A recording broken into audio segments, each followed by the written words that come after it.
on the Max Rep stage, I am proud to announce the first winner of the Women's Physique. Yes? Dana Lynn Bailey. And where's her handsome husband, Rob? Yeah. Rob and Dana, welcome to the LA Fit Expo.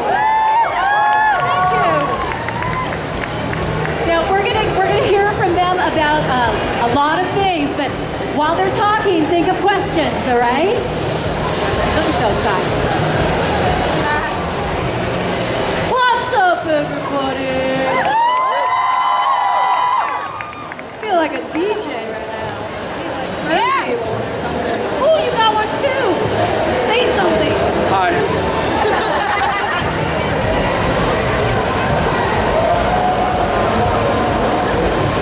So, I don't really know what I'm doing up here.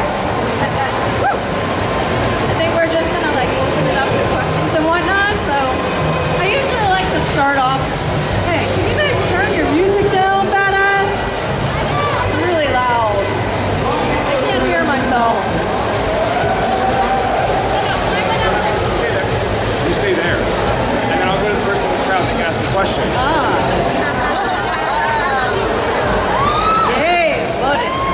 Anywho, so I like to just like start off with like my background. It's not really everyone knows where I came from, how I got into this, but so I grew up. I was a sixth sport athlete most of my life, and a lot of how I look today, I think, has a lot of influence of how I grew up. So my parents involved me in like every sport. Even if I didn't want to, they pretty much pushed me into it. I started swimming on the swim team at like age 5. I was the youngest one, waking up with all the big kids and going to practice every morning. I played soccer, basketball, ran track, field hockey, softball. Whatever sport we had at our school, I pretty much played it. They only had one girl on the football team and they never let her play, so I didn't play football because I wanted to play.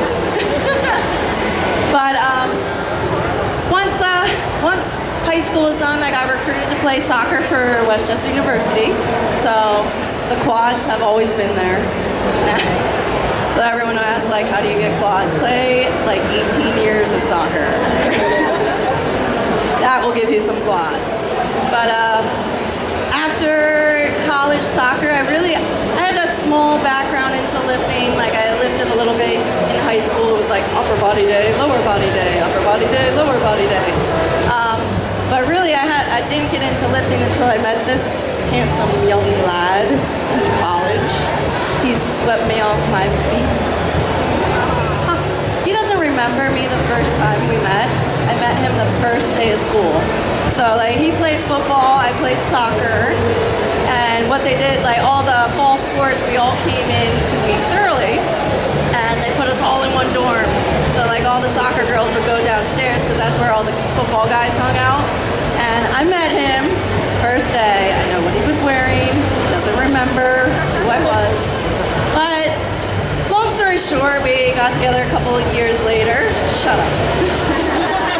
And he worked as a chef, so he'd go to school if he actually went to school.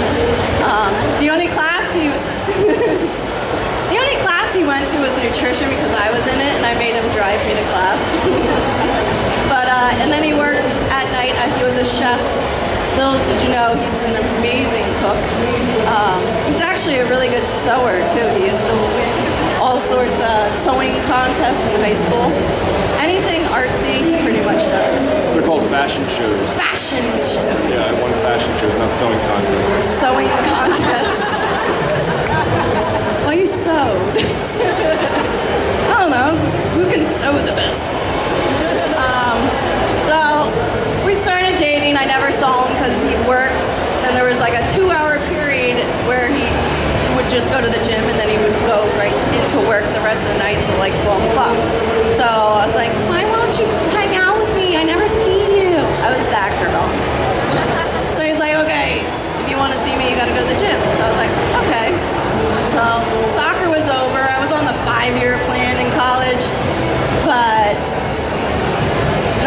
I partied. Maybe a little bit. But I started going to the gym with him, and I was just like, okay, it's gonna follow you. He didn't really know how to train a girl, like all the girls that do like this.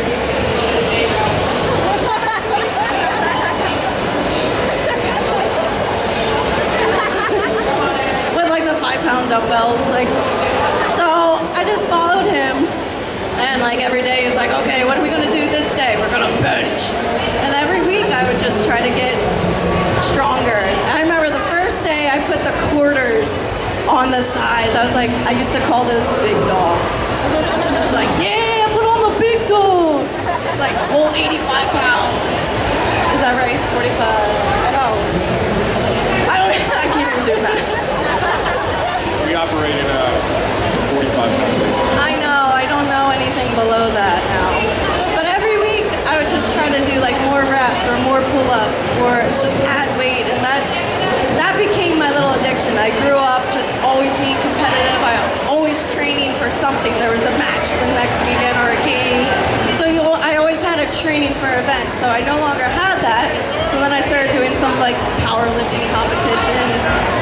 And then there's these two girls at our gym, and they're always carrying like gallons of water, and they're like, oh my god, I'm like prepping for a show right now. Like I'm prepping. So I was like, what is this prepping stuff? Like, what are they prepping for? And they always have gallons of water. So I found out what it was. So they were doing a figure competition, and I had just it was like 8 months after I started lifting. I was like, well, I'm gonna prep for a show too. So I started carrying gallons of water, eating my chicken and rice and vegetables. And I did my first show, and I was too hard. So that wasn't a red sign from the beginning. I continued to do figure for quite some time.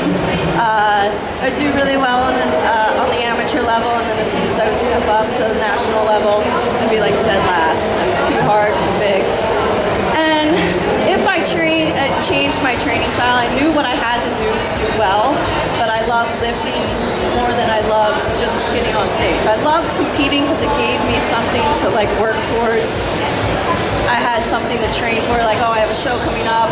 That's when cardio and my diet's on point, and it just gives you a little extra motivation at the gym. But I wasn't willing to drop the weights down just to do well in the show. So 2010 Nationals was going to be my very last show until they came out with this new division called Physique, which they described it as a bigger physique girl. And I was like, that has to be me. Just a bigger girl with more muscle. So I did the very first show, won that shit, became the first pro. In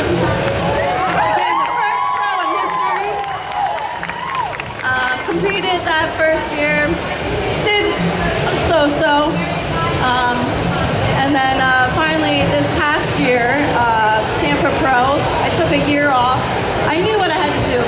My upper body has always been very, very hard. Lower body is just where I have to hold all my fat, all my water.